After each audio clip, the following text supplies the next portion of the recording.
A very good evening and welcome once again to Terrace Talk. And as always, it's going to be a busy show this evening. We look back at the history of Stadg Park. I'll have Tony O'Keeffe and Willie O'Connor in studio later. Of course, great work has been done there in recent times, and it's a serious stadium. And we've had some big games like Dublin coming down to play Kerry, and likewise Mayo in recent weeks. And what the plans are for the future. And I'm sure there's many players out there that have great memories of playing there, and likewise supporters watching great games, and I've heard them myself in the past.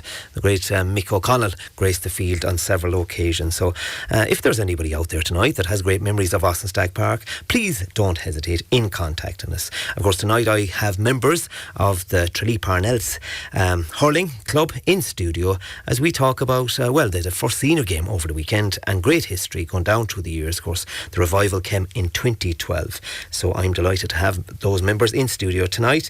And Kerryman's attempts to keep a London GAA club going. Tony Griffin is a coach of Parnell's club in London, and we'll be speaking to Tony later on. Of course, he's a brother of Brendan Griffin, the referee.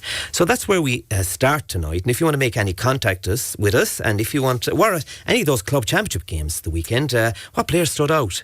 Who could Peter Keane be calling in? I'm sure there was some great results for clubs and disappointing results as well for others, and players that stood out over the weekend. How did the county boys do? Left free to play by Peter Keane and the management team, back to their clubs. How did they perform over the weekend? And if you want to make any contact with us tonight, you can call us on 066 71 23666, text on 083 300 3300, also on WhatsApp, Terrace Talk on Facebook, or tweet at Terrace Talk RK, Terrace Talk at Radio Kerry. .ie. And as we mentioned, Parnell's hurling club, I'm delighted to have in studio tonight Dermot Reen, chairperson, Tadhg Brick, a player, and the dual man himself, Mark Ryall, who's joint manager with Brian Shanahan. You're all very welcome, lads, to Terrace Talk. You can move a little closer to those mics. Dermot, first of all, tell me the history. We all heard about the revival or the rebirth in 2012, but Parnell's goes back further than that. Oh, it goes back a long way. Just to correct you, that's Parnell's Hurling and Camogie Club. We don't want to be in trouble with anybody when we go out of here. It is very much a dual club, Hurling and Camogie. But the Parnells was refounded. It's not a new club, it's refounded. And in fact, we have 2 county championships to our name already, back in 1918 and 1919, I believe. So we're very proud of that history. And when the club was refounded it's 2012, they set up for a Tralee Hurling club, but some of the old timers did a bit of research, and they discovered that there was actually the Tralee Parnells that existed at that time. So why not just refound a club? That was in 2012, but it was on the go for a few years before that. It's on the go. We've got to this point for about 10, 11, 12 years of work. At that time, I take it at juvenile level it started. At juvenile level, yeah. There was what was called a hurling initiative. The Tralee Hurling Initiative was started over 10 years ago. I don't know who actually started it off, but they sent in coaches, all from North Kerry, for the youngsters in Tralee, just to come and try and look and see. And there was a great uptake for it in the Gael. It was only supposed to be for a few weeks, and we wanted more of it at the time, and kept going for 2 or 3 years at that. Got as far as we could, but we could see that then it needed a single standalone club for Tralee, and that led to the foundation of the Tralee Parnells in 2012, and it's been snowballing since then. That's really like an amalgamation of all the clubs in Tralee. When you say Tralee Parnells, it covers the whole town. The whole town and around it. In fact, I tell the story. I had a team last year myself, and we had teammates stretching from as far as Castline to Castle Gregory on the one team. So it actually covered that length of ground. That's the distance kids have to travel to play hurling if they're outside of the traditional area. But it's in a good place at the moment. Of course, I've Mark Ryall, who was manager of that team that played over the weekend. Mark, first of all, you'd be well known in the GAA circles around the county. How did you get involved with Parnells first? Yeah, I suppose back in 2012, I suppose it was actually through the school, I suppose, that it kind of all kicked off, being involved in hurling and CBS the Green, and we actually went out to play Causeway in an under 15 game that included Shane Conway and co out there, and we gave them a right good game of it. We'd probably fellas that didn't play hurling maybe until they came as far as first year. Joe Walsh got on board in along with Patrick Sullivan, the county chairperson that time, and myself and David Brick were put into a room together. I didn't actually know David Brick before that, but I probably get about 5 phone calls every day from him now. But Yeah, that's how it started off. Myself and David Brick, they gave us the title of chairman and secretary, but I'd say we had every other single title on top of that. But Dermot has taken over chairman since, and David is still there. So basically, it was through the schools. I suppose we got a school. Is there a competitive nature in the school? Is the club? Do you compete in it does, yeah. Like in school level this year, Tadhg would have been involved. We won a Munster title with the CBS Degree, and we beat Mount Sion and Waterford on the way up in the semi-final, and actually Mount Hawk got to the final against us, which was a great achievement. Wouldn't have been, I suppose, any way possible without having Parnell's backbone. That would have been 7 or 8 of the lads that play with Parnell's playing in that final. Even up until last week, we were in a Munster first year final as well, and there was 7 Tralee Parnells lads playing in that. So Mount Hawk actually won Munster under 15 as well last year. Wouldn't have been possible without having Parnell's players involved in that. You just wouldn't have enough. You would have had 7 or 8 or 9 good hurlers coming in from North Kerry.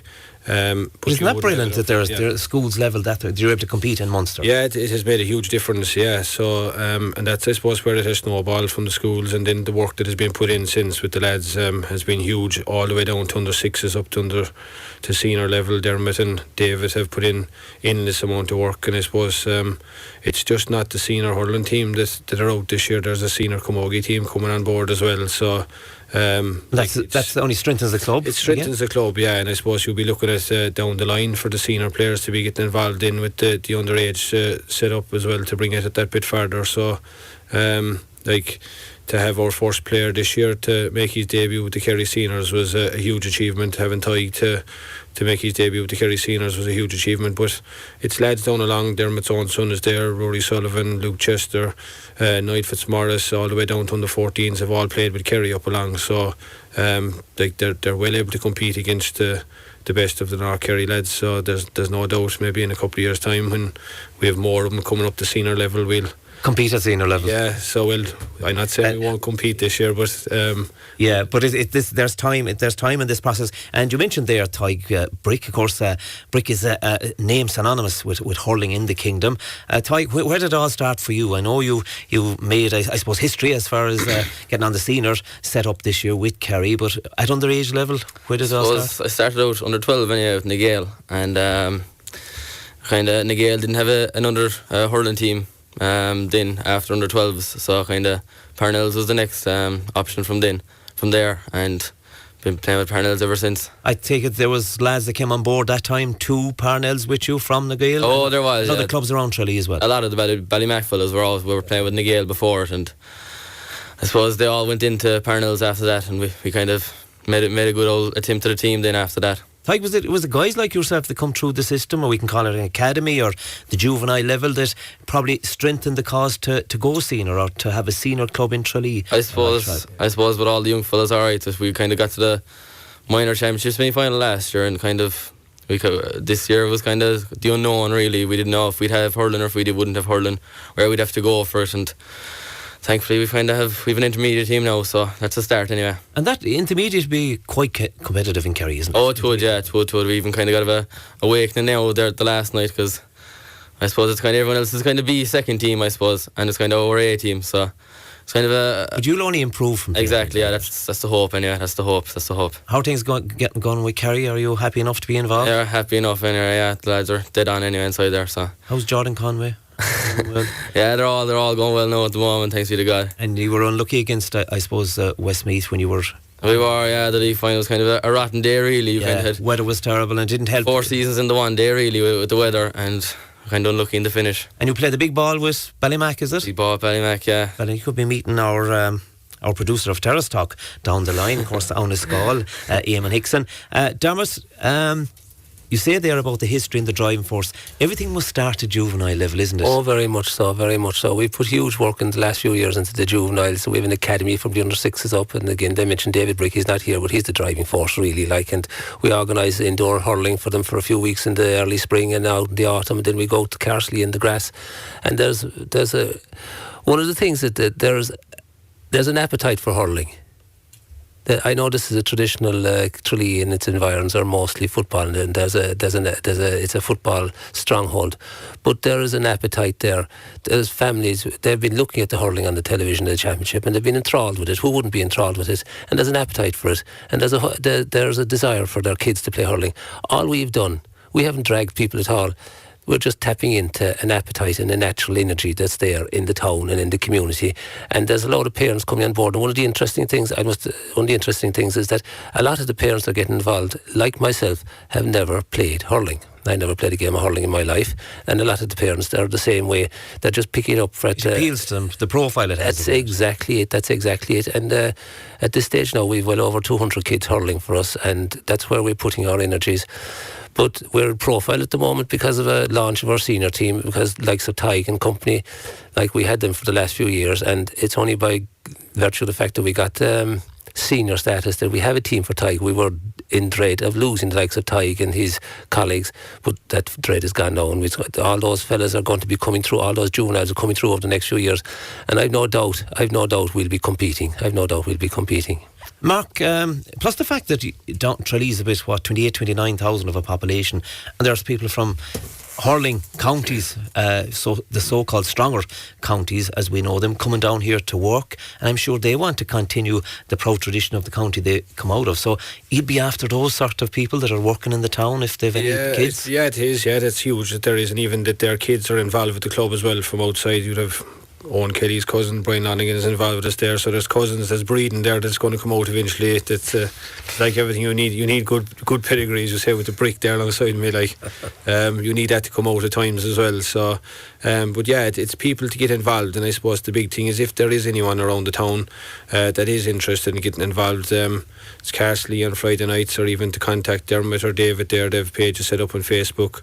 The more the merrier to come on board. It's great to get out. Like even David has gone off this evening to Camogie with the daughter. Brian Shannon has gone off to Camogie. The lads were out in Ixna yesterday evening with under 16s. Tis a full-time job really when you have so many involved, and but all these people are passionate about what they do. And I suppose it's just to juggle it between the football then as well. You know, all the lads are involved in the football, so it's nice to keep it all going in the one way that we all get on together as well. So that's the big thing with that as well. Yeah, definitely working. Of course, Dermot, Tadhg and Mark are going to stay with us, and keep those comments coming through to us as well. If you were at any of those games the weekend, please let us know what you thought, and we asked you about what players stood out for each club, and we'll have plenty more after this break. Terrace Talk on Radio Kerry, brought to you in association with BrianJames.ie, leading the way for stylish menswear in Kerry. You're very welcome back here to Terrace Talk. We're 5 members of the Parnells Hurling and Camogie Club in studio tonight, and we're talking about all things good because it's come a long way in the past couple of years, and of course they had a big game the weekend, and actually Tadhg Brick was one of those players. Tadhg, where'd you line out? Centre back, strong young man. Why wouldn't you? I suppose the idea of going out there, you're a new club in infancy, I suppose, really at senior level. What was that like for the lesser known players? It was kind of a leap into the unknown, really. I suppose most of the young fellas that played with Parnells last year, we never played a senior game before. But there was a lot of kind of a blend of youth and experience, alright. And when you mentioned about it, Intermedia, like you said, it could be a B team in most of these senior clubs. So these guys that probably have, some of these guys that have played at senior level at some stage and maybe dropped down, wouldn't be taken as serious as the A team, and might probably want to impress as well. So it was always going to be competitive going out to Lixna. Exactly. Not an easy place to go. No, definitely not. Get a result. No, look, a lot of them have played senior hurling before, senior championship even, and there's a few of them that will play in the future as well.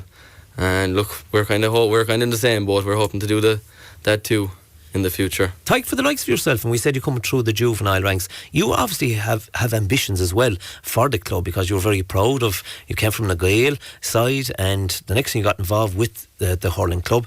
But it's your ambition to put this team on the map, I take it, no different to any other guy playing with it. I suppose it's kind of everyone kind of pulling together really at the moment. Anyways, we're all kind of have the one goal, and that's to go upwards, and hopefully now we can kind of get a good one on it this year and the first year, and hopefully it'll snowball now after that. Yeah.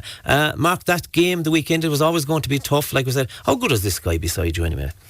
Yeah, I suppose wearing the number 6 shirt. he's for the school there during the course of the year as well. He'd centre back for the school team. He was outstanding in all the games played, and I suppose himself and Cahill got called in for a 6-year student. I suppose to get called into a Kerry senior panel is probably, it doesn't happen too often. Himself and Dara Donoghue inside in school with me got called in as well, so it is a great achievement for any fella in 6th year to get called in.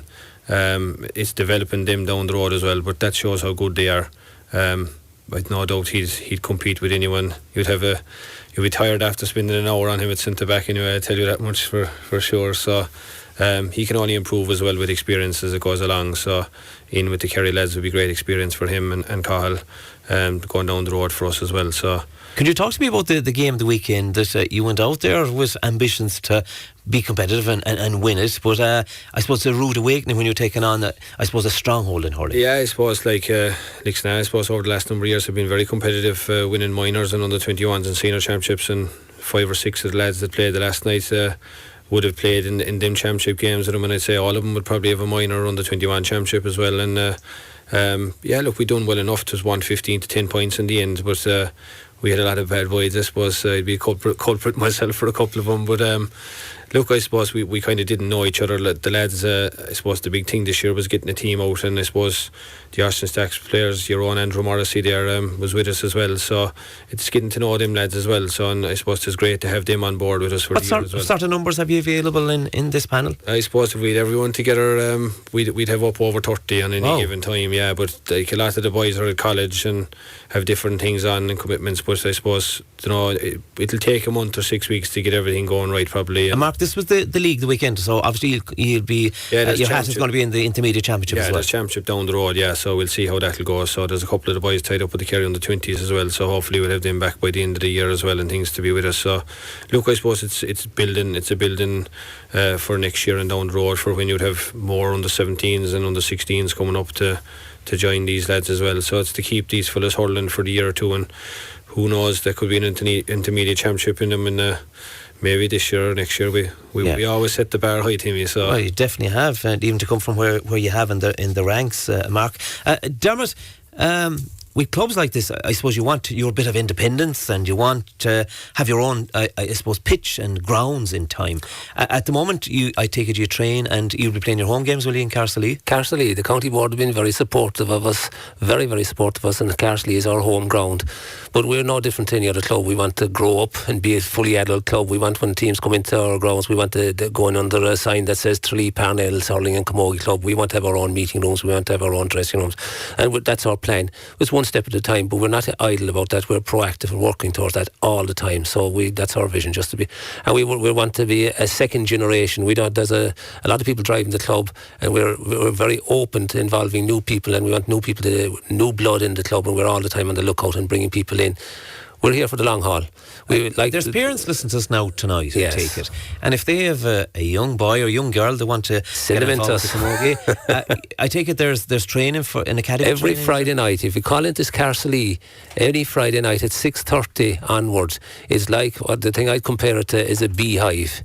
It's like a beehive. It's a busy place. There's every inch and quarter of the two fields there is taken up by under 6s, 8s, 10s, 12s, 14s, 16s, camogie and hurling. Our problem now is actually timetabling the teams. So Friday nights, Carsalee, come in there and just ask for David or Dermot, and we'll welcome you with open arms. Or else just look on our Facebook. We're very active on Facebook, and plenty of information there. We're delighted to take boys and girls. Those comments coming through to us. Well done to Dermot Reen and all involved in bringing the Parnells Hurling Club to the stage of fielding a senior team in hurling and camogie. It's a tremendous achievement for which they should be rightly proud, and great to see strength of hurling in Kerry. That comes from John Breen in Castleisland. Hi Tim, is there any plan to give a name to what become known as the Shed at Austin Stag Park? Best wishes to all in Tralee Parnells Hurling and Camogie Club. And that comes from Charles. Was at Rathmore versus Rahalee's game. Jack Savage had a great game, won it for Rahalee's. Barry John Keane also played well, and that comes from Dan. Dermot, you're obviously a chairman with a vision, but I suppose small steps. How did the clubs in North Kerry, or that pocket of hurling that we have in Kerry, how did they respond to a new club? I'm delighted you asked me that. There's two things I want to say. Last Friday night, I can't praise and acknowledge enough the effort that Lexna made to welcome us to senior ranks. It was very moving, and they really went the extra mile, and we were treated like royalty there. And it's a night that I'll remember forever. They were just exceptional in their support for us. And even before that, when we had to apply for senior status in the county board meeting there a couple of months ago, the support that came from the hurling clubs of North Kerry, they spoke up. So, like, some people think that there's this wrong rumour out there that the North Kerry wants to hold on and didn't hold on to the goodness of hurling. They wanted to spread. I couldn't disagree with that enough. The passion that they spoke with that night in favour of us and welcoming us on board couldn't have been better. We're lucky to be part of it. We're very lucky to be part of it. Tadhg, when you're playing, will you be described as a townie now? You're representing a Tralee club out against the country boys. Is that the way they take it? God, no, I'd be known as Willie Macman, I'd say. I'd say you can see the difference between the Culchies and the Townies, even in the Parnells team. There's a difference. Maybe that sharpness we've down through the years. We just say the brawn of North Kerry and the Townie forwards. Is it a case of that? Is there a couple of sharp forwards with you? Yeah, I suppose we'll get the reputation now that we're a soft town team, all right. But Tadhg, how many teams involved in this intermediate league? There's a total, I think 8 is it? 8 teams. So you've plenty of time to recover and get probably. Who have you in the next round? We've St Brendan's now on Friday evening. All right, and nothing will come. Is that home or away?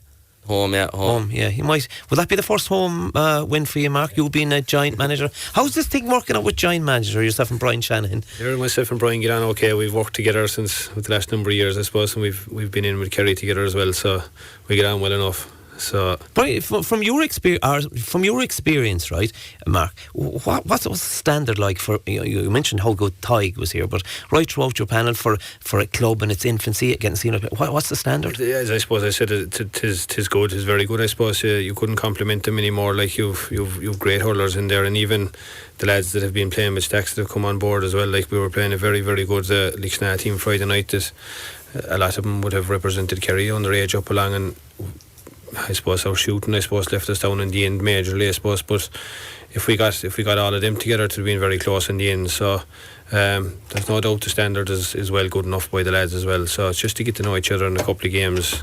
And I know you were on that team the weekend, but outside of that, having a loss, you can learn more yourself. Yourself and your co-manager can learn a lot about it. There is, yeah. There's a lot to be learned from any day you go out, Timmy. I suppose you learn more when you go out. If you lose, you learn more than winning, because at times you don't look into the game that much if you win at times. So you nearly learn more from a loss than you do from a win. So it's something to work on for Friday night. We have a couple of bits and pieces to scrub up on for Friday night. So what training for the senior team at the minute? We're on Wednesday night now. We've training Wednesday nights, so in Tralee as well.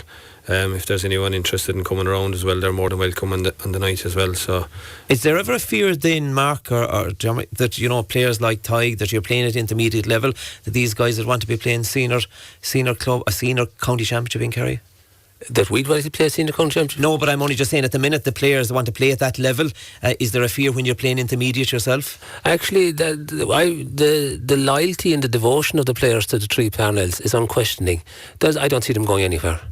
They're not going anywhere. They're behind us 100%. I remember we had a meeting earlier on in the year that said, what are we going to do with our minors next year?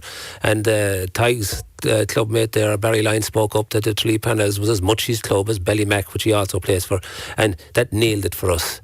We're not dragging these lads to play for Parnells at all. They want it. So there's no fear of that. Actually, a text coming in here for the Jim Gleeson Spa and Ian O'Connell Fund. The first club to donate was Parnells, and good luck to them. Nice text. Man in the hot seat before me, you wanted to give him a mention, the great late Wishy. Oh God, I'm very sad now at the moment now. I actually come from Killarney originally, and I grew up in the Killarney Legion GAA club was my club growing up, and I had Wishy all through my juvenile years, and I tell you, he was a great man. The passion that Wishy had inside here was not put on. It was exactly the same passion he had as Heart and soul was GAA. Heart and soul was GAA, and he brought the best out in all of us, and I learnt a huge amount from Wishy. and I imitate Weeshy with the kids myself, and imitation is the best form of flattery. He was a great man, and I was heartbroken when I heard of his passing, but I just wanted to acknowledge him tonight and remember him. He was a great man, and we echo those words. Tadhg, what's up for you next? Obviously, are you're training with the Kerry seniors at the minute? I'm doing the leaving cert as well, so it's kind it's a busy couple of weeks. Helter skelter now at the The moment. All Irish over it anyway. So both the hours now we're done. Let's say things come easy to you anyway. All the bricks, that's the tradition. It comes easy, and it's very hard. Anyway. Tadhg, it's very difficult. Is it exams are very difficult? Are they to make there's a lot of pressure right now at the moment with the leaving cert and all that. So. Kind of trying to balance all of them really. You want to go to college, I take it? I do, yeah, I do. What do you want to do? Business now in UL is kind of the order of the day at the moment. And you'll be on you'll walk on that UL team anyway. This man beside you anyway reckons you're the next best thing. Your hope for the season, your aspirations now, Mark? Look, hopefully I suppose it's to be competitive, I suppose, for the season, and get a couple of wins under the belt to see how we get on, I suppose. So I suppose just before we finish up as well, I'd like to thank the sponsors with us with the last 6 or 7 years. Rory Kearns Pro Plan Property Management has been brilliant since myself and David started and moved on into with Dermot and the lads as well. So it's sponsors at the end of the day, and if there's anyone willing to get on board with any of the teams up along as well, to be great, because its club doesn't run itself, so it's nice to have the money to pump it back in again to the underage academy. So it'd be great if anyone would be interested in getting involved. You can contact David or Dermot there as well. Always willing and able to accept that help, and of course, like you say, nothing comes easy. Lads, I want to thank you. Thank you, of course, Dermot Reen, who is chairperson of the Parnells Hurling and Camogie Club, Tadhg Brick, who's a player, of course, involved with the Kingdom as well, and involved with the school and doing his leaving cert, and Mark Ryall, of course, part of that management team, joint manager with Brian Shanahan. The very best of luck for the season. Thank you for coming into Terrace Talk tonight. thank you, Timmy. We now take a break. Terrace Talk on Radio Kerry, brought to you in association with BrianJames.ie, leading the way for stylish menswear in Kerry. Indeed, you're very welcome back here to Terrace Talk, and comments coming through to us here. Will players be given an ultimatum by football clubs to decide on either football or hurling? And could that be answered by our previous panel? Well, we'll wait and see, and I'm sure we'll throw it out there tonight to see what do people think in general. And now we want to turn our attention to a great initiative, I think, and it's by the Waterville GAA club, where fans are driven free of charge to club games. And I'm delighted now to welcome to Terrace Talk Seamus O'Shea, who's on the line. Seamus, of course, is chairperson of the Waterville club. Good evening, Seamus. How are you? Not too bad at all. Good. Seamus, I suppose the one thing I have noted over the last number of years, that numbers are probably down at games, outside of the mentors, a few supporters in stands, if the stands are there in these pitches. And I suppose especially for away games, it's very hard, especially if Waterford were playing out in North Kerry. It's a long trek, but you've decided on this great initiative. Yeah, the initiative came up at the start of the year to try and drum up a bit more support for the team we have. I suppose we get a general amount of supporters going to every game, but we want to see some new faces coming to games. So Donal and Mary Cronin, who have a local taxi business here, offered their bus free charge for supporters to take into all the away games. You know, we're very lucky to have members like that in our club. So it's the bus company that are sponsoring it, or the GAA club, or it's not funded by the club itself? No, Donal and Mary Cronin kindly put up the bus for all the away games. Well, I tell you, they must be massive GAA people, but I suppose when you look at supporters that cry out, I suppose, the expense of getting to a game, and especially if you're travelling far away, there's food involved, petrol for the car. It can be a costly day out, but this alleviates that problem. It does alleviate the problem, of course. If you're travelling to games up in North Kerry, as you say, you're out all day, and at least with the bus now, they can have a drink on the way home or whatever, and have a bit of crack in the bus. And Seamus, that can be worth anything to supporters. That if you're, I won't say hometown decisions, but if you have a decent enough fan base or supporters that will travel to game, it makes a difference for a team's performance on the day. Oh, it does. Yeah. I mean, when you have the fans shouting for your team, it means a lot to the players, So it's a huge thing. We have a very young team here in Waterville at the moment, so it's great to have the support for them at the moment, Has it been in use of yet this season, this service? They has, yeah. We started against Port McGee earlier on this year, and it's been going since. We were up to Foster there last weekend, playing Foster in the intermediate, or playing Currow in the intermediate, and we had a packed bus going up there. And what sort of numbers would you have on the bus? Well, it's they have a 16-seater, and we're using that at the moment. So we're hoping to push it up to the 24-seater as the season goes on, to see when more people start coming to the games. You know. Seamus, how are club members reacting to this? And I'm sure it's probably talk of Waterville. There's somebody doing this. What a great, I suppose, thing to do for your club by giving them access to free travel to a game. Yeah. How are they reacting to it? The members they're reacting very well. You know, a lot of members are availing of it. You know, for the games. It's a very generous thing for the Joan and Mary to give to the club. They have two sons playing for the club at the moment, so they go to most of the games anyway themselves, you know. So how Waterville this season? You were out the weekend. How did it go? We were out last weekend against Currow in the intermediate, so we had a great win up there. So we're waiting for next Sunday now. We have a big parish derby in Carrick next Sunday against Dermot Reen. Well, that'll be a tough one. Always a competitive edge to any teams involved from South Kerry when they play each other at county level, says he, or county competition. Waterville, is it no different to any other club? We talk about South Kerry, North Kerry, East Kerry. The club struggled for numbers. How are you this season? Yeah, well, we're not too bad this season. We were a very, very young team. Of course, we struggled for numbers like every South Kerry club. But you know, I think we've a good young team this year, very spirited. And you know, they're going very well this season. And what numbers wise, what way is it working out even at senior level? Numbers wise, we'd have maybe 18 to 20 players, you know, at the moment. Yeah.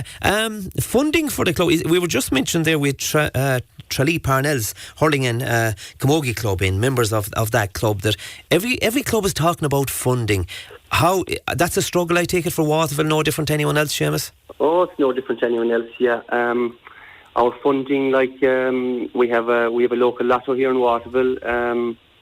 We usually have another event in the year as well. We had a lip sync there last year.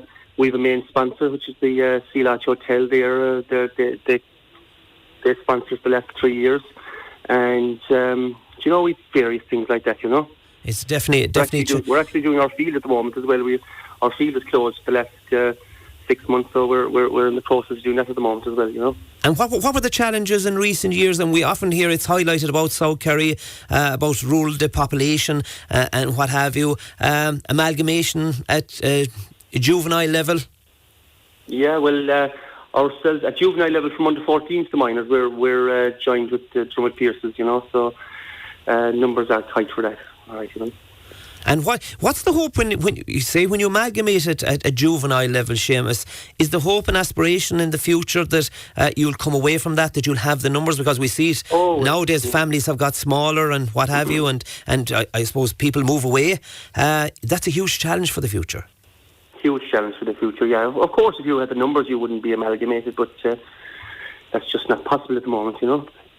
And how does it work for the amalgamation at juvenile level? That do clubs get on? Because we see how competitive it can be at senior level. Is that difficult?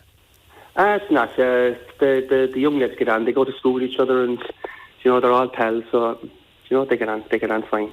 They definitely get on. Seamus, you come from, I suppose, a well-known place that gave us a great Kerry manager, the great Mick O'Dwyer. How much of an input has that man put into the club of Waterville down through the years? Oh, Mick O has a huge input into the club. He's actually the club president at the moment. So, but you know, we meet Mick O every day around the village. You know, he's always walking up and down the promenade. He's a huge figure in the club. He'd be always talking to our players and going to the games. He goes to every game. He's a great man. He's a legend, really, you know. Yeah, and the legend, I suppose, lives on as well. We'll keep in touch about this new initiative, and I'm sure, Seamus, other clubs throughout the county might follow suit. It's very generous of the bus company to do that, and like I say, it's like the extra man, as you said earlier, having the support going to away matches. Yeah, that's right, yeah. Great stuff, Seamus. I want to thank you for coming on Terrace Talk this evening. Of course, that's Seamus O'Shea. He's chairman of the Waterville Club, and that's a pretty amazing initiative by them. Waterville have the initiative where fans are driven free of charge to club games. So I'm sure that other clubs tonight, after listening to Terrace Talk, maybe there's somebody out there that will help clubs give them that extra, we call it the 16th man. And now to a story that broke this evening on our news. Gardaí are investigating the alleged attempted abduction of a child in Scartaglen. It's understood that on Saturday afternoon, 2 men in a black Volkswagen Golf approached a young boy who was playing in the Scartaglen GAA grounds. It is understood that the 2 men, who were wearing balaclavas, chased the boy. However, he managed to get away through a hole in the fence to raise the alarm. He was not injured during the ordeal. The Gardaí press office confirmed they are investigating the alleged suspicion approached a child, which was reported to have occurred at 3 p.m. on Saturday in Scartaglen. The same inquiries are ongoing. Scartaglen GAA notified parents of the incident today and are holding an officers' meeting tonight. The message from the club to parents said the concerning incident occurred in the GAA pitch over the weekend, and the parents are being asked not to leave children unattended and to remain vigilant. The club adds that the public meeting will be held with parents in the coming days. So that's a pretty alarming story there, and it just tells you, are we safe anywhere anymore? And I'm sure we'll have more on that piece of news. Those comments coming through to us. Hello to Tadhg Brick and best wishes to him and his first cousin in Cork, and that comes from Daniel, Garrod, Sean and Kate. Also after 7 this evening, we've Tony O'Keeffe and Willie O'Connor coming in to chat about Austin Stag Park. Great work being done there. Send in your best memories of that great stadium. We've plenty more after this break. Terrace Talk on Radio Kerry, brought to you in association with BrianJames.ie, leading the way for stylish menswear in Kerry. Indeed, you're very welcome back to Terrace Talk. And now we're turning our attention to another Parnells club, but this one is located in London. And they have a strong underage system, yet they're struggling, like other teams in recent times across the water, to get numbers, especially for senior level. And I should have Tony Griffin on the line now. Good evening, Tony. Good evening, Tim. How are you doing? You're very welcome. Of course, Tony, you're a brother of Brendan Griffin, the referee, so well known in this county. Tony, tell us about the Parnells Club in London. I take it it's running quite a long time. The senior club was formed in 1951 by 2 brothers, 2 Boston brothers, Dennis and Tim, and a Tom Curran. And then in the late 50s, it was joined by a Ballyduff man, well known over here in London, Martin Dickens. He was originally with a club called Cash and Rovers, and he joined forces with Ballyduff. And to be honest, the Dickens family have been pretty much very much involved since then. You know, Dennis is currently secretary, and Dennis's sons are playing, and Dennis's nephews are playing. So that's where we are. Underage, we formed an underage setup in 1998. There was a Scartaglen man involved in that, John O'Sullivan, whose brother Dennis is also a referee. So. And I got involved myself around 2007 when my kids, my oldest fella Kieran, he's 17 now, so when he became 5 or 6 we started playing. So that's pretty much the history of it. Tony, we've seen in recent months with 1 or 2 other clubs from the London area on, and the struggle. Is it because of there's not as many people immigrating? You're not getting, the names that I suppose we had in probably back a decade or 2 decades ago, people going over working, be it qualified people out of college or people going on buildings. That has changed. Massively. Look, I came in 93 myself, and everyone was coming here. It was either here or New York. But I have an interesting stat. In February, London got 34 transfers in and 35 out. Australia had 159. In March, 42 transfers in, 57 out, and 97 went to Canada. So obviously, London being cool in the 90s, it's people want to head for Australia and Canada now if they want to. they seem to be places where people want to go, and less coming over here. It's quite obvious, and I suppose you was talking to Seamus there a few minutes ago, and the rural clubs are struggling. So everyone is trying to hold on to their play also, just to keep themselves going back home. Is that the mindset of people nowadays, Tony, that, London is probably the stepping stone to move to, be it Canada, Australia? They use it as a stop block, says he. Whereas years ago, they'd go there and, well, some of them never came back to live at the native shore. They stayed in London. That was the strength of clubs that time. Yeah, without a doubt. And even you can go to Dubai in there as well. For school teachers, they can go over there and they're tax-free for years, and they're set up, and it's a great start in life for anyone like that. Coming over here, it's a big place, and it can be quite lonely. And if you don't have the contacts, it's like I said, it can be lonely. But saying that, the GAA is a fantastic way to get to know people. And being honest, for myself here, 27 years, I probably know people from every different county, especially the west of Ireland is struggling the same as Kerry, the work. So immigration is big from all over the west of Ireland. The amount of people from Mayo, Donegal, is just massive. Kerry, they're the big people over here, You mentioned there your son playing, 17 years of age. What is the influx of those players that were born in London and the take-up in the GAA game? It's getting a lot better, and clubs have no other choice. We've had 17 walkovers in 3 weekends of fixtures. The first weekend of fixtures, there was no senior game played. Four of the senior teams didn't field, so every club is struggling. So, my own opinion, and this is why we've done it: if you don't go down the underage route, you're not gonna last. You won't have them in the future. No, you won't have players. There's not enough coming over. Clubs are asking 38, 40-year-olds to keep coming playing, and underage is the only way. Underage is very strong, up to under 14, and then you see a drop-off. Now, we've been very lucky with our club that we've managed to keep them all together pretty much. Maybe my son, and I've not been it, he's kept, we've had, with this junior team, the first week we went out, we had 17-year-olds, 18-year-olds who are going to be 18 this year, so that's massive. So, but if you don't have them, I can't see clubs lasting. And it must be very frustrating for those involved in the management side of it, plus people, officers of the club. How are you going to address it, Tony? Well, we've thrown the whole lot in. The seniors have really struggled over the last few years, and numbers have been poor. Anthony Gleeson is the manager, the ex-John Mitchell's man, and it's just very frustrating for him. And we sat down at the last year and we said, well, as a club, we have no alternative but to go down this road. So we're throwing the numbers in. Everyone's going in. Our stronger under 17s go in training. Our numbers are good that way. The breakdown for the seniors wouldn't be as strong. Like our senior club is struggling. The junior team has taken off. We've used 20 plus players in 2 games already, so that it's going to be good. But the issue is that these kids last year, Kieran, my son, he only played 2 games. Yeah. Because the opposition is not there.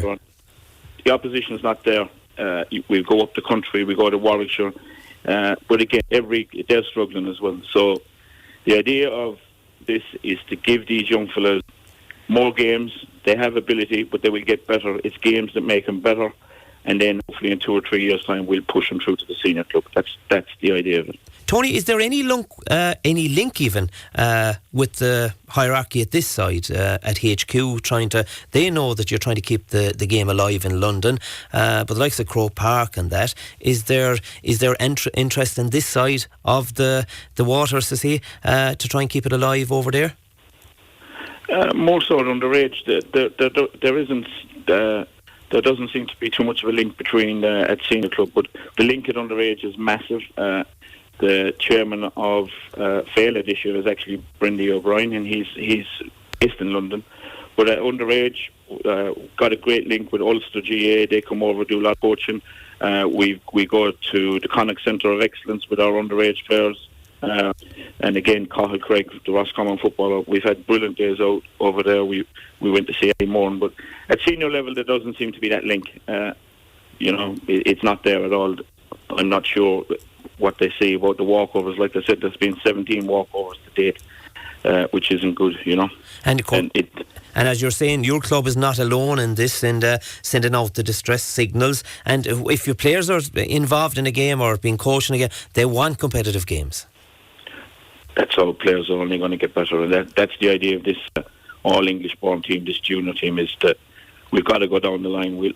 Eventually I could see 8, 9, 10. Look, Irish players, of course, we want them. We're the same as any other club, but like I said, the figures that are there are 33 players coming over, 27 clubs going looking for 33 players. It's not going to work.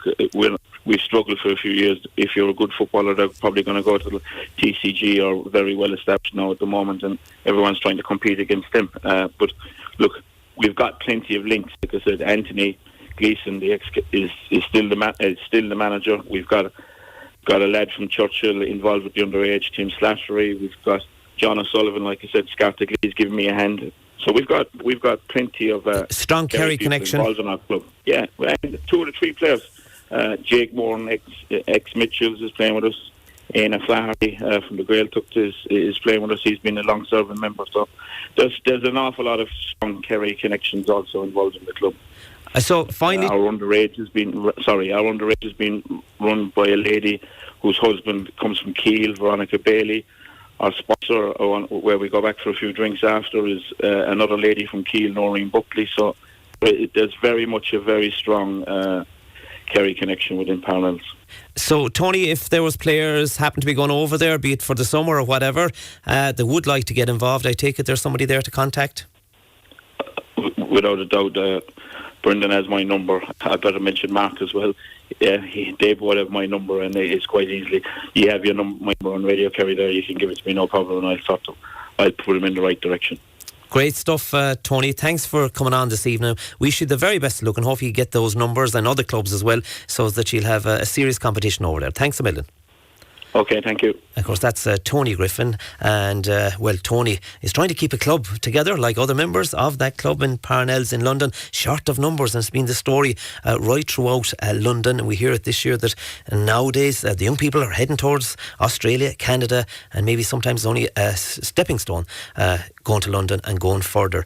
Of course, Holders, we changed disciplines. Holders Derry City have been drawn at home to Northwest rivals Finn Harps in the quarter-final of the EA Sports Cup, and perhaps the tie of the round sees Bows welcome Derry City to Dalymount Park. Dundalk will face fellow Premier Division side UCD, while Bray Wanderers will take Waterford at the Carlisle grounds. All ties to be played on Monday, May the 27th. Those comments coming through to us at a lower grade club games on Sunday. There were only 2 umpires and no linesmen. When the competition is organised, it should be done correctly, not half done. Good evening, Tim. Tralee Parnells are to be commended for the massive amount of work they have put into things, and they are looking rosy for the future of hurling in Tralee. On the Camogie front, our county team had a good win against Carlow yesterday, thus securing their Division 2 status for 2020. Continuing the play in the second tier will further develop this team. They performed well throughout the Division 2 campaign against the big guns in Camogie. They can now look forward to the championship action with confidence, and that comes from Ristardo Ferran, Kerry Camogie PRO. And were you asked, the under-12 league games over the weekend, a side and sidelines initiative was introduced by the Kerry GAA and the Kishan and Og during phase 1 of the under-12 1 county league games yesterday. One designated coach from each team issues instructions to the players. Were you at that? Did you see a reaction? I think it's a good cause and a good thing to do, and it makes us all aware that leave those guys inside the white line, those boys and girls, get about their business. We've plenty more after this break.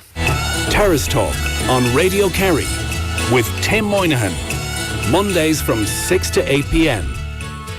You're very welcome back to Terrace Talk, our second hour of the show. A busy show tonight, and as we flagged earlier, we said we're going to talk about Austin Stack Park, and we've seen in recent months, stroke years I suppose, that there's a lot of work being done, and that work is ongoing. But what a stadium, and I take it, and we said it earlier to our listeners, that I'm sure out there tonight you have great memories for your own team or events that happened down through the years.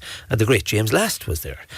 Maybe it's that, maybe you're not into GAA at all. But what a great landmark in the town of Tralee, and plus what a huge link with Kerry GAA down through the years. And I'm delighted to have in studio tonight Tony O'Keeffe and Willie O'Connor. Tony O'Keeffe, of course, former secretary of our Kerry County GAA board and former officer, of course, PRO. Willie O'Connor, you're both very welcome, lads, to Terrace Talk. Tony, talk to me about Ossenstag Park. It's not just something that happened in the last couple of decades. Yeah. There's a serious history involved in this park. It's noted from the 1880s when it was set up as a cricket and athletic club. And the most interesting thing from a GAA point of view was on the 17th of June 1885, Michael Cusick organised an athletics meeting. They sought permission for the use in the Tralee sports field, but was turned down. So it was held in Rahana Paddock, which is now owned by the Crean family. That's not too far away from where we're located here in Tralee. It's just beyond the Greyhound track at the moment. And it's still there, still dining, and 10,000 people attended that because Michael Cusick did a huge job on the papers and bands and all that type of stuff, and meeting people at the trains and got them to come up. And the most extraordinary thing was the Tralee meeting held on the 17th of June, as I said, where the sports were held. And the promoters of the GAA meeting at the time were local people, including Moore Stack, who was the father of Austin Stack. And there were other people involved as well. And Morris Moynihan, who eventually became honorary secretary of the GAA, was also involved, and Patrick Clifford, and Michael Power, and B. O'Connor Horgan was solicitor. So Michael Cusick acted as the starter at the event, and for weeks afterwards was gloating over the fixtures in the United Ireland paper. And the Reverend Father McMahon, who was the PP of Boherbee, delivered a stirring speech in favour of the new organisation of the GAA and said that such a splendid concourse of people had never assembled in Tralee since the O'Connell meeting of 1845. So that sent off the spark to start off, I suppose, what we talk about today. Yeah, but following on from that, I take it there was a lot of events after that, and probably not all GAA events. Well, it was a cricket and athletics meeting, and it also had a cycling system there. Now, if you looked at the 1893 system, I won't say photographs, but drawings, it will show about the cycling system around the grounds, which was an oval ground, and they had stands, timber stands on the railway side, and that, you know. But the most important thing was that in 1887, the GAA held its third annual athletics meeting in the Tralee sports field. And that really made it a landmark for the future. And J.P. O'Sullivan, the famous Kerry footballer from Killorglin, was very much involved in it. And believe it or believe it not, in 1891, the GAA held its 7th annual athletics meeting in the Tralee sports field. Willie O'Connor, that's where it all started, and I know we'll go back more about the history to Tony, but when we think of Ossenstag Park, we all have huge memories, but I suppose that laid the foundation for the future back in those late 1880s. Well, every stadium and every sports ground has a magnificent history, and Tony has done loads of research into the history of it. But as you said at the very outset, Tim, that Ossenstag Park is an iconic sporting landmark inside in the middle of the town of Tralee, and has given great entertainment to spectators at the various games, football and hurling, that have been played there. It is the headquarters of the GAA in the county, and it's been synonymous for generations with the hosting of inter-county football and hurling games for all of our Kerry teams, not just senior, but under 21, minor and so on. It's been a unique venue for county championship games, and I'm sure many of your listeners in North Kerry in the hurling area will recall some outstanding hurling finals and hurling championship games that have been played there down through the years, and the same goes for football. And as well, in the very modern era, the recent National League games that have been played there have given a fantastic boost to Ossenstag Park as a sporting venue. It's been live on RTE television, those two games, the Dublin game and the Mayo game. It's been both games were sellout, and that gave a magnificent boost to the local economy here in the town during those 2 weekends. And I'm sure the various developments that Tony and his committee have planned for the coming months and years will enhance the venue even more and be another major boost to the economy of the town. Yeah, definitely so. Tony, I take in the early 1900s, it met with its challenges as well to survive, no different to anything else, any other establishment. And I suppose the link with history then is if they can survive during that era, they were challenging times. Well, see, in the early part of the year, there was long before 1884, there was a pile of football being played in Kerry. CAD, if you remember the name, back in West Kerry. And but there wasn't as much football played for a while. And at one stage, the Kerry County Board almost failed. But the most interesting thing from the Tralee sports field was that in 1903, a whole load of local people took over the running of it. There was 4 members of the Kerry County Board, and Austin Stack became the secretary of it, Thomas Flaherty the chairman. And that was the case where they ran it, and it included, as I said already, cycling, athletics, and football and hurling. And that was the name established early on? Was it Austin Stack Park? What was the decision on calling it Austin The most Stack? interesting thing is that in you know that Austin Stack died in 1927. So at that time they spent a lot of money on developing the Austin Stack Park, and in 1934 they played Dublin. That's in right. an All-Ireland semi-final. There were over 20,000 people, so they had it all embankment. And I suppose... You couldn't fit that in now for safety reasons? When you're looking at it in the modern sense, but that's what set it up in that, And in fact, in 1925, they also played an All-Ireland semi-final there against Cavan. And there was an objection afterwards, and it ended up neither two of them got to the final. But I mean, that was just. But there was a lot of athletics played in that part of the time as well. And it was only in the shortly before the Kerry Dublin match that the game at the stadium was brought into a normal GAA pitch. Prior to that, it was totally oval.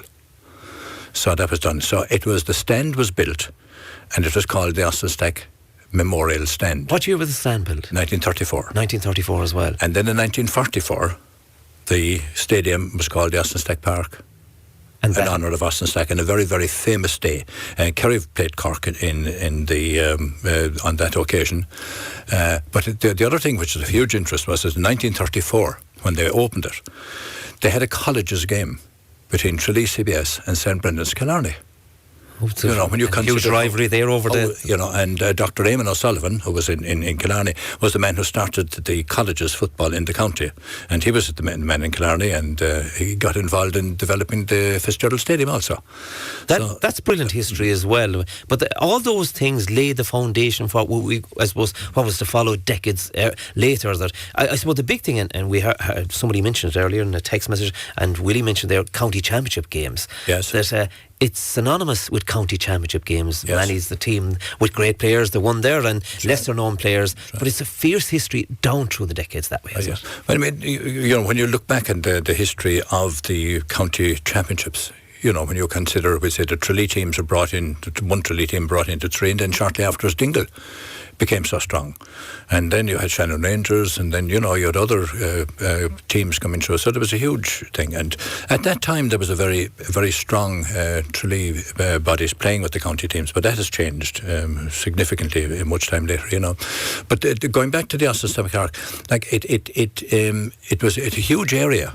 And the contribution that the county board made when the Kerry County Council wanted to build the John Joe Sheehy Road, and they sold a section of the Austin Stack Park to the Kerry County Council, which opened up the John Joe Sheehy Road, which, as everybody knows, is the most vital road in the city, So, but it's been central to a lot of things in the county.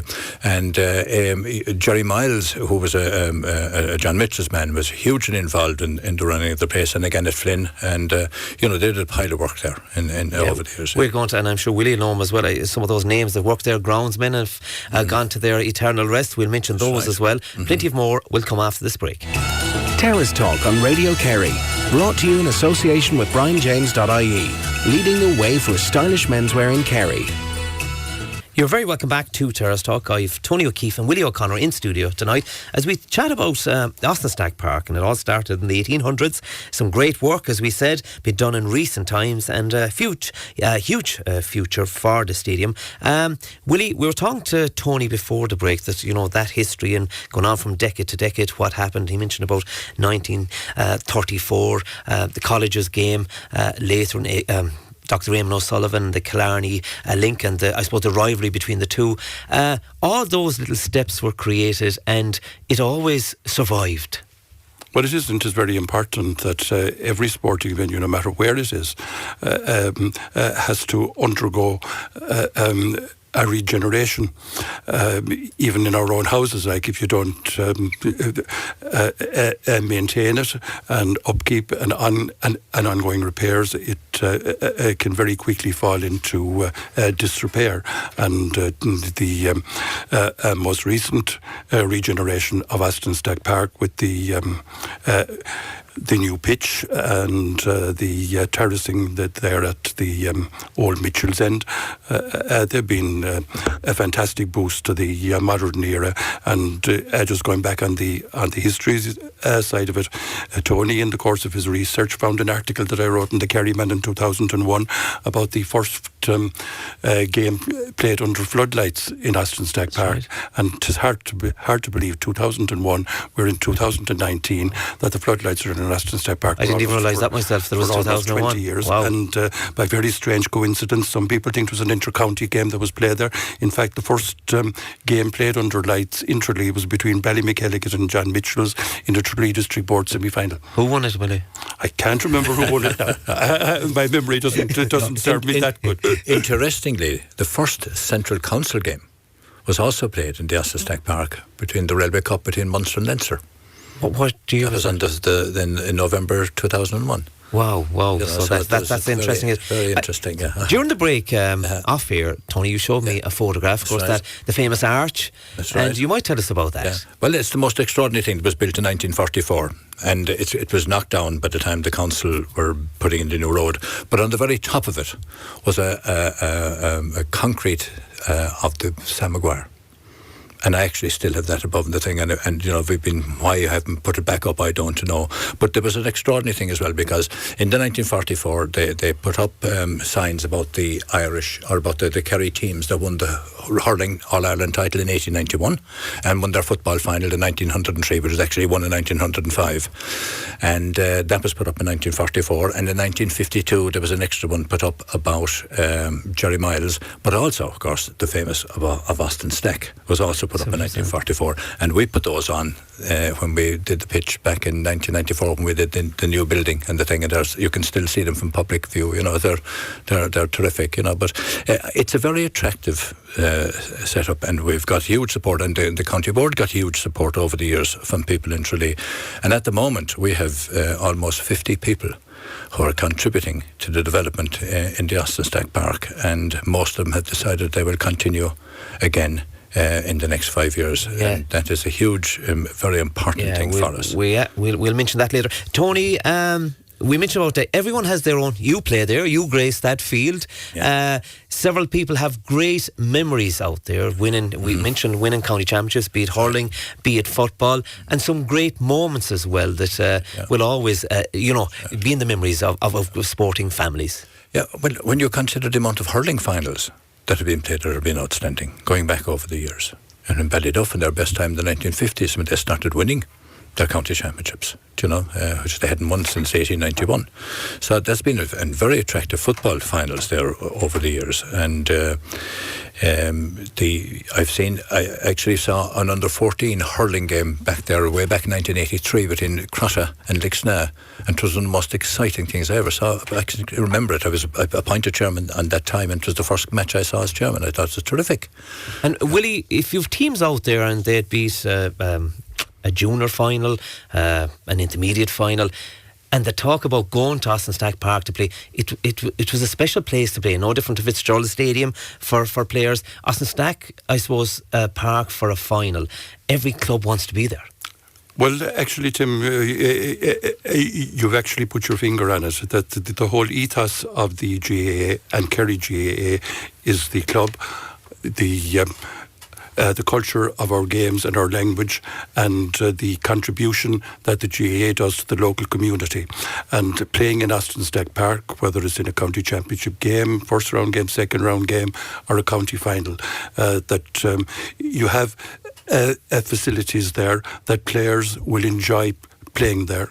The dressing rooms, showers, everything is in spick-span condition. The field is apparently a joy to play on, and that the facilities for spectators and supporters, media and all that are as good as you can possibly get anywhere in the country. Well, outside of the likes of Croke Park or the Aviva Stadium, but for a local venue, it means an awful lot for playing in front of a bigger audience and playing in a final.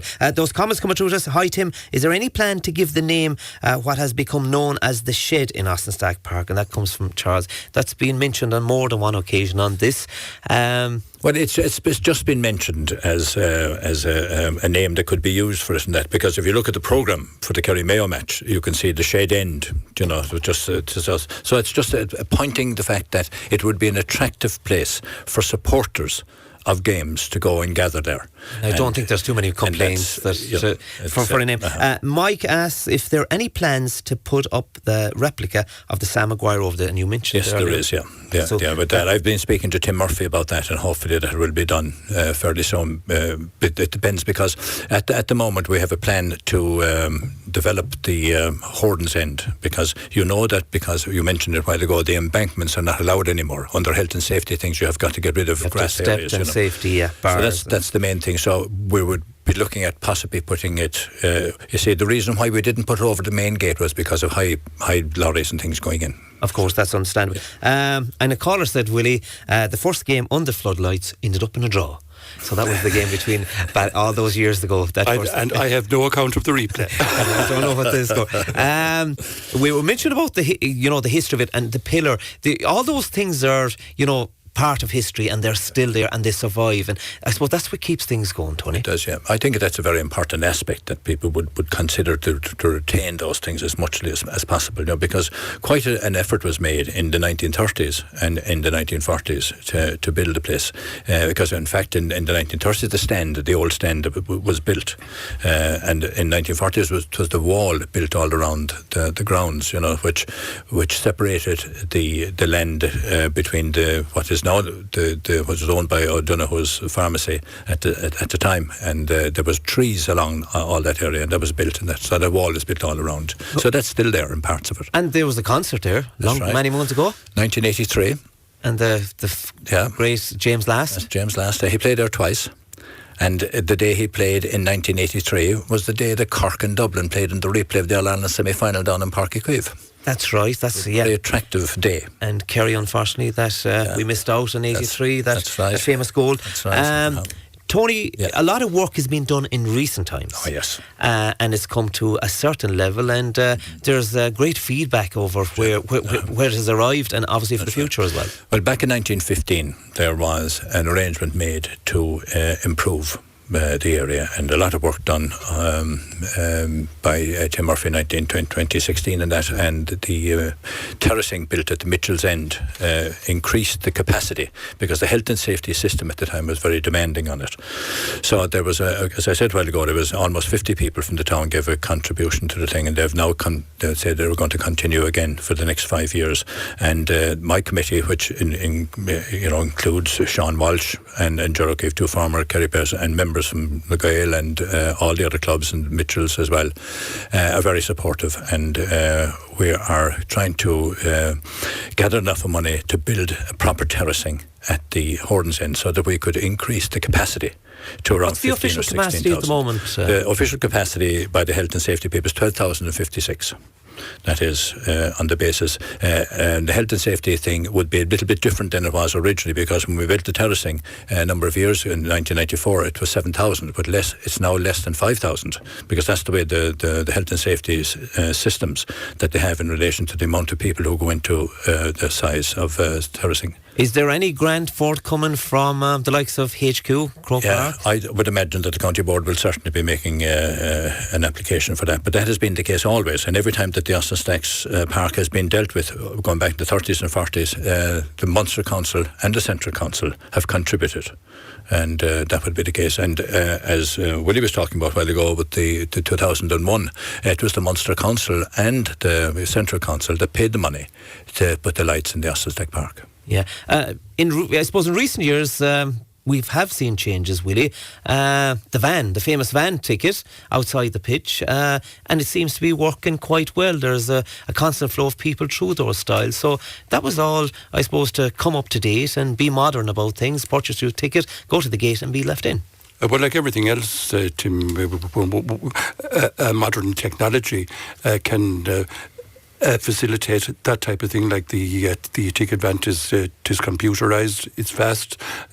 So instead of the stylist person having a float and giving out change, that's done at the van. And over the years since it was introduced, it has been fine-tuned and is now working very successfully. But lest we forget that there's also very important work goes on and has gone on in Austin Stack Park with field maintenance, and during the break we mentioned groundsman Vincent Linan and those who were there before him, people like Moss Bilan, Mike Moran. That's Miller faces. When there is a programme like this being done on Austin Stack Park, those people who are behind the scenes and without their constant hard work and efforts, and I'm sure I've only mentioned 3 or 4 names, mention names and you're going to get into trouble. But there are several others as well that without their voluntary contributions, Austin Stack Park wouldn't be what it is today.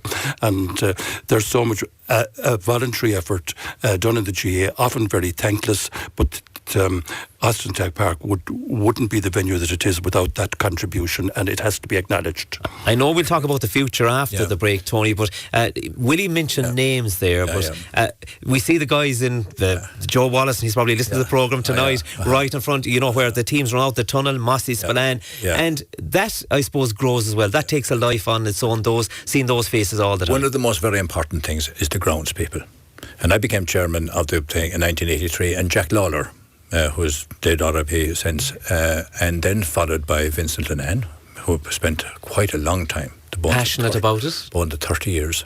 And at the moment you have Germany who's doing outstanding work. And, but Micheál O'Shea, who died last year, Lord have mercy on him, from Castlegreggy, is outstanding in the amount of advice he gave us and told us what to do. And Tim Allman is putting the sand on the pitch again today to coincide with what the rules and regulation to improving the pitch. And when people saw the state of the pitch at the Kerry Mayo game, despite the rain, the pitch was quite strong. So I would be very... It really stood up to all the elements. Absolutely. Tony and Willie, you're going to stay with us. Plenty of more about Austin Stack Park after we take this break. Terrace Talk on Radio Kerry. Brought to you in association with BrianJames.ie. Leading the way for stylish menswear in Kerry. Indeed, you're very welcome back here to Terrace Talk. And of course, I have in studio Tony O'Keeffe and Willie O'Connor as we speak about, I suppose, something we should be very proud of here in the county, Austin Stack Park. Tony, I know you play there and won county championships there. Any standout memory or a unique moment for yourself? Oh, a lot. Quite a lot. I said the very first game I played there was in 1968 in the Kerryman Shield, Austin Stacks against South Kerry. And that was a famous competition. And that's right, yeah. The crowds that time were unreal, weren't they? That's right, yeah. But you didn't have the safety regulations that you have now as well. Oh, none whatsoever. And you see, the fact of those inter-county or inter-club matches, inter-divisional matches were hugely attractive. And I thought that in the 1960s and 70s, those matches just drew huge crowds, Willie, many's the address you made through the PA system there. Any unique moment for yourself? Well, thankfully, none. It was a fantastic honour to be in the press box and in charge of the media relations, both in Austin Stack Park and in the county and in Munster. But I enjoyed every single minute of it, and meeting all the various commentators like your predecessor, Wishy Fogarty, Liam Higgins, and all that. Like when Radio Kerry started doing live commentaries on games, and then we had RTE Radio na Gaeltacht there regularly, and then the televised games there for the big games, of course. You've seen massive change, though, Willie. Massive change, but even so, like the I can't imagine how difficult it must be now to allocate positions for the Kerry-Dublin game in the press box. There are so many media outlets, because even when I was there, you were just dealing with the local radio stations, radio. Everybody wants a piece of the action. Now you have so many outlets on the online, and we have to sing the praises of Leona Twist, of course, and before Leona, Maureen Nihea. So they're doing good, but obviously huge changes. Tony, the future is bright as well. Can I speak about some elements? Toilets up there. Is there any change coming to certain area, or extra ones being built? Or no, not at the moment, because we had an examination recently by the health and safety people at the night of the Kerry Mayo match, and they were quite satisfied with our system up there. And of course, now there's so much red tape. You have to meet certain regulations, no matter what you do. No matter what, yeah. There's there'll be a report sent to us. So we have been applying it to the Slattery report that we received in 2015. We follow that up, because that's the nature of things in the modern world, with health and safety demands and all sorts of things. Not just in sport, but in all other aspects of life. Chat to me about we call it the Horns End, for want of a better word. Obviously, the embankment will change. That'll probably be stepped. Is there going to be a cover on that side, or will you be allowed? Well, I suppose the cost of it is quite demanding. So it will be. It all depends on how much we can raise, about how much we can. But our plan would be to get about a 4,000 capacity there, which would be roughly the same size as the terracing and the north side. Will it be an open terrace? Open terrace for the moment, because it was the same at the Mitchell's end, that it was an open terrace until we were able to think. But the most interesting thing was, back in 1994, when Tadhg McGillicuddy and myself were involved in the building of it, we actually put up steel signs that are steel things that have to build a roof. But it wasn't built for another 25 years. So the ambitions were there at that time. That's right, yeah. And where do you see Austin Stack Park in the future? Well, I think level will it be I think what's very demanding about the thing is the atmosphere for matches there, particularly for the county championships and for the National League games. And it's very attractive for people, and particularly at night time as well. And that's why we want to develop it, to make it that bit more attractive for people to come. And it's also very important for the town. And it helps. And, the same thing happens in Killarney with the amount of people that attend the championship matches. And we don't have championship matches in Tralee, but that's fair enough. And our whole idea is our committee is available to make as much help in raising of the money as that we have done in the past, and try to do that, So any of them are available, and the people that are interested in supporting us could contact any members of our committee whose names are well known. And we're on the Kerryman last week as well. There was a report about doing it and about the support from people in the town. Willie, we mentioned that we go back to our lights in 2001, and a lot of, I suppose, it was alien to a lot of people that they'd be watching a Gaelic football game. We were used to watching on a Saturday afternoon in the bright sunshine, or well, not always sunshine, but we'd have daylight. But I tell you, it alleviated a problem, fixtures congestion, if you can play a game at night. So it was a pretty good investment. Well, definitely, it is a fantastic investment, and you've been at venues all over Ireland, and just imagine Tralee. I think was the first, wasn't it, Tony? It was, yeah. It was the first. It was the first. We were supposed to go down the route of... The provincial councils were supporting development, and we actually happened, because Sean Kelly was chairman of Munster Council at the time, and he actually gave us the money when we put the lights up in 2001. Very good vision, Willie. It certainly was. That it showed the foresight that was there. That Kerry was that Austin Stack Park was the first venue in Ireland to have floodlights, and those floodlights have been improved, of course, in the recent development, and where people were complaining about the quality of the lights. Just imagine that they were installed there in 2001, but now they're up to the best standard for the players and for the spectators, and also it's they're at the correct consistency and quality for live television, which is very important when you're having games at night, like the Kerry Mayo and Kerry Dublin game, that they look well on live TV. Yeah, on the week before, the Monday night before the Kerry Dublin game, we had the company in from Claremont and the person in from London to check the lights down, and the system was set up, and everybody who was used to saw that it was a beautiful, fabulous development. I don't think anybody's complaining about it. I don't think so. Mike in Forres remembers attending his first county final, age 9, in Stacks Park in 1945. It was Legion versus Shannon Rangers. He's been to 72 county finals since in Austin Stack Park, and has only missed one game back in the 1970s. I tell you, Tony O'Keeffe, that is one record, isn't it? Extraordinary. 1972. Yeah, that's a 72 county final. It's hard to match that one around the county. Right, and probably that's very unique to this man to say he's in the text tonight. You know that the rule was up to a number of years ago that all the county finals were played in Tralee. In the Austin Stack Park, so I mean that would have been very attractive at the time as well, and it still has that attraction of the atmosphere of people travelling to it, Tony, is there any plans for an event? I know how difficult. I know you say that you have those 50 people that are business people in the town that are subscribing, and you still hopefully have them on board. Yes. Is there any other event that you can plan that would generate funds for your development within the park? The basic thing at the moment is it's a personal movement we have about 10 or 12 people on the committee who are moving and in different parts of the county, but mostly the business people in Tralee are taking because we've had support from people outside of the town also, and that's very important for us. And it is considered a very strong thing, because when you look at the support that Austin Stack Park has received going back through all the events, it has received support from business people in the town and in the county. And it is the same in Killarney. So there's a very strong support by people in Kerry with the developments of the pitches. Yeah, and we keep harping on about the Mayo and the Dublin game, but a carnival atmosphere in the town, and that generates money for people in business in the town. It does, yeah. And I mean that's a very strong thing for the town, because it helps people who are earning money and things, And recently, people were so pleased with the amount of people who attended both the Dublin and the Mayo games, and that they spent their time in visiting all the places, the pubs and the hotels and the restaurants and shops all over the town, and I'm delighted to hear people being satisfied with that.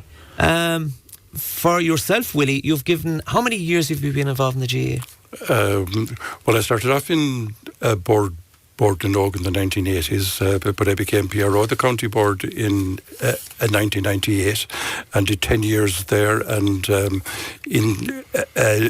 that time, I was PRO of the Munster Council for 3 years, from 2005 to 2008.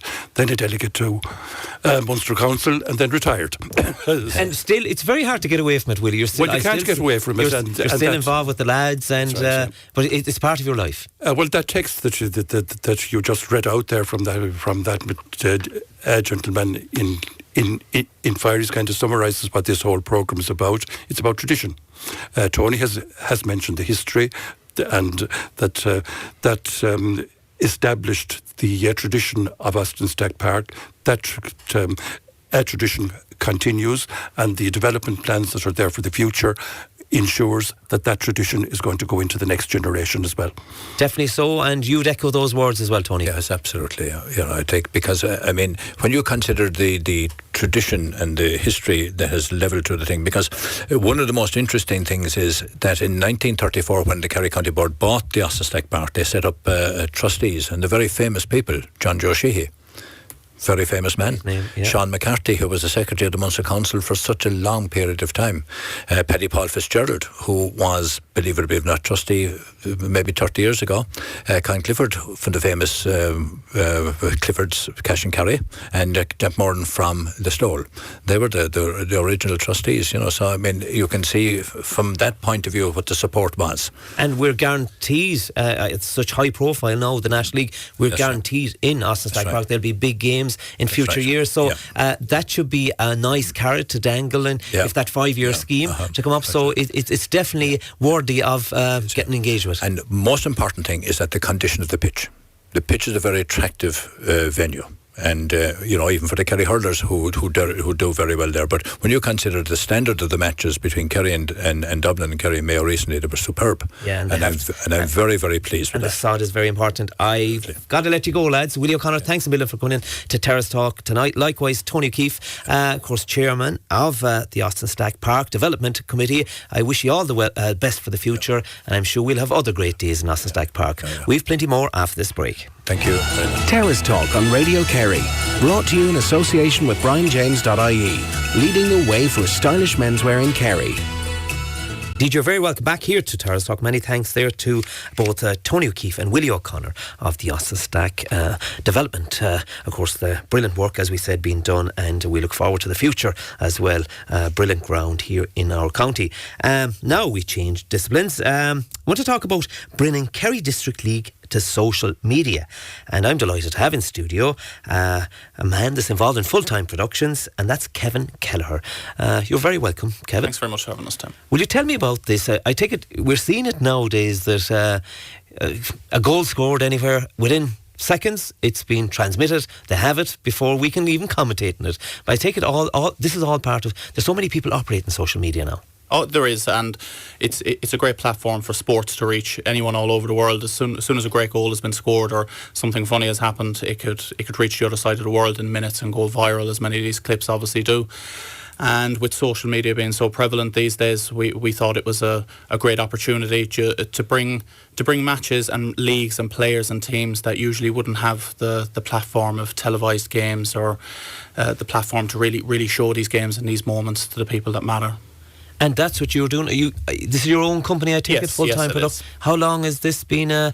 We started in 2017, and since then it was just I was playing for a local team, and we decided to do highlights of a game that we were actually taking place in, and it's built from there slowly but surely. A lot of teams came on board, and with the help of the Kerry District League and the Kerry Schoolboys and Girls League as well, they showed interest in having some games done, and it's built from there. And we're now covering Kennedy Cups and national competitions. Do the clubs actually book you out to do this, or do you pick a game yourself where you go? Do they engage It depends. So what we've done this year is that we've gone to the Kerry District League and we'll select a few games over the weekend, and we'll actually do them free of charge to give a consistent coverage going up throughout the year.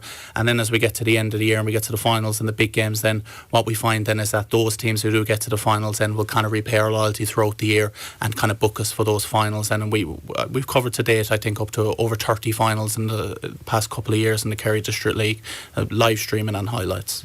And with the highlights then, obviously, do you go back and you edit? I take it there's moments in the match that wouldn't be probably very appealing to an audience, but there's other unique moments, be it a goal scored or somebody went in hard in a tackle. Do you pick those and isolate them from the whole programme?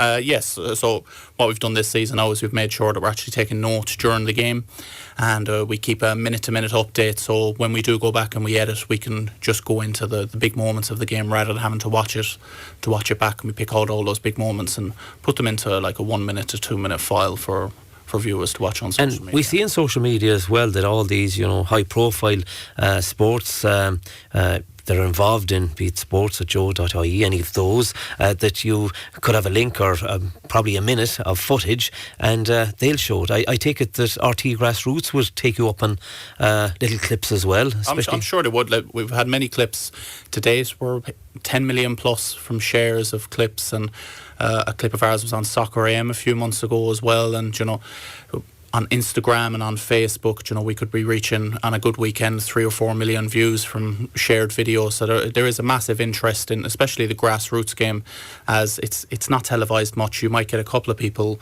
recording on the side of a pitch with a camera phone, but what we like to think we do at Full-Time Productions is produce an event from start to finish.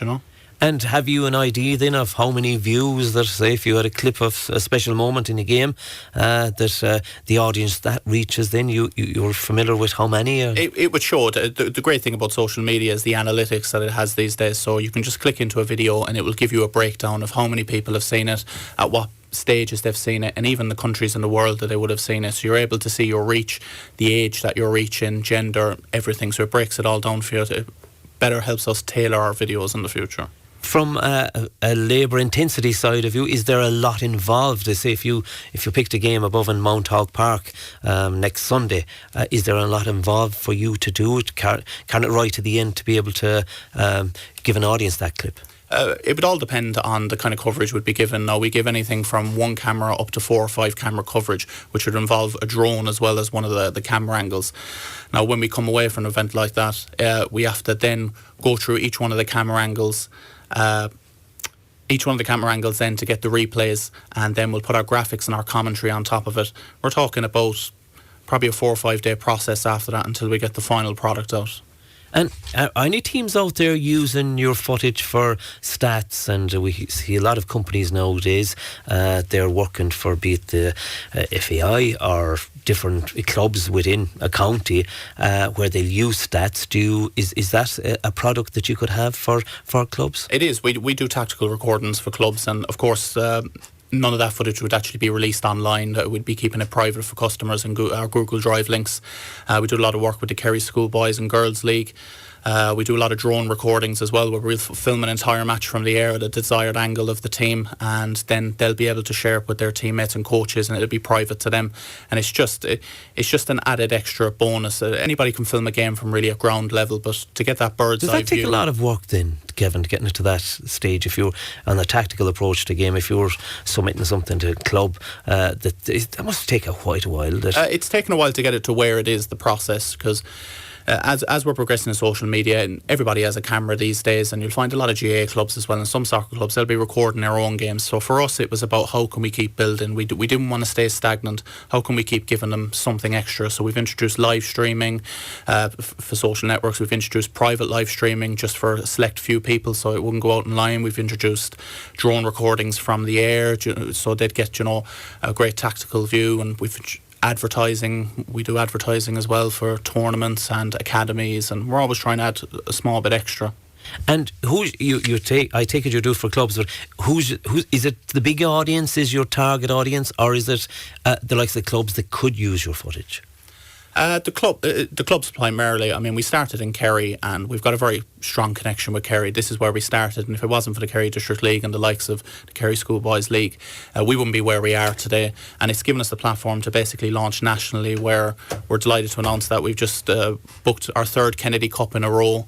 So we'll be covering that again this year in June, and we've got other competitions coming up, like the Sligo Super Cup at the end of the month. We'll be covering the Ross cycling, live streaming in 2 weekends' time. So all these gigs are coming from being able to work in Kerry and being given the platform and being given the tools to work in Kerry and being supported by the clubs here. So it all kind of starts here, and that's where it stems from. Kevin, is it fair to say that social media, you have to move with the times, you have to be involved with it, otherwise you're left behind? I certainly think so. I definitely wouldn't have a business if it wasn't for social media. We run primarily on Facebook, but we do have Instagram accounts and Twitter accounts, and that's where people come to see the goals. It's where people come to see the games, and them being able to share it from these platforms, it's great. Like, and is it confined to any other sporting disciplines that you do, or is it confined to soccer? We're just getting in. We do a lot of tactical work with GAA, but of course a lot of that stuff wouldn't see the light of day as per the tactical analysis of the game. And we're doing some basketball now as well. We'll be looking to do a lot more basketball next year. And we'll be doing the Ross cycling next weekend as well. So we're branching out into different sports slowly but surely, as they see that our product is adaptable to many different sports. And I take it I can get it from your tone of voice, you're getting great satisfaction about what you do with full-time productions. Oh yeah, I mean, it just started with a single camera a couple of years ago, and to see where it is today, and to see the final product of the likes of the Kennedy Cup, it's great. Where can we find you on social media? You can find us at Fulltime Productions 1 on Facebook, at Fulltime Productions on Instagram, and at Fulltime Productions 2 on Twitter. Obviously, Kevin, you're doing absolutely great work, and I take the clubs, we see it now that they're margins are so tight nowadays that coaches out there want to have that little advantage against the team, and I take it anything you record would be helpful to clubs, and you definitely can sell yourself that way. Best of luck, and keep it going. Comments coming through. Just John in Tralee says, back in the 1920s and 30s, Austin Stack you used to be cycling track, and like you would see in the Olympics, hence the banked sides. Of course, we have a big show lined up for you. Next week's show, it's a very special one. We're celebrating Kerry's golden years. We'll have a number of golden years team in studio, including Tommy Doyle, Ambrose O'Donovan, John Kennedy, Jimmy Deanhan, Ger Power and more. If you have any special memories of that great time, please email terracetalk@radiokerry.ie or drop a letter into reception for the attention of Terrace Talk. That show is coming to you live next Monday evening between 6 and 8. I want to thank you, Kevin, of course, staying with us for the last quarter of an hour. And for everyone involved in tonight's show, I want to thank Matthew Green, who was on sound, Eamon Hickson, who produced. Until next time, this is Tim Moynihan saying goodbye.